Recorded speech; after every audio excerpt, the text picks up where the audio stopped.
गणपती बाप्पाला येऊन 11 दिवस झाले. कळलं पण नाही कसे दिवस पटापट निघून गेले. आता गणपती बाप्पा निघाले परतीच्या प्रवासाला. म्हणून आज आम्ही बनवले होते प्रसादाला उकडीचे मोदक.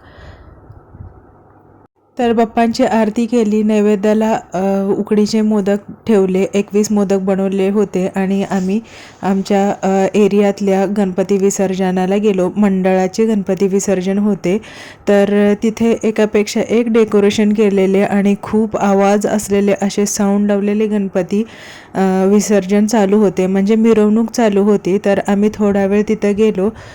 खूप छान डेकोरेशन केलं होतं, पण लहान मुलांना तिथं घेऊन जाणं म्हणजे अवघडच काम होतं. तरी कानामध्ये कापूस घातला होता, तरी पण इतका जोराचा आवाज होता, तिथं जास्त वेळ उभा राहणं पण शक्य नव्हतं.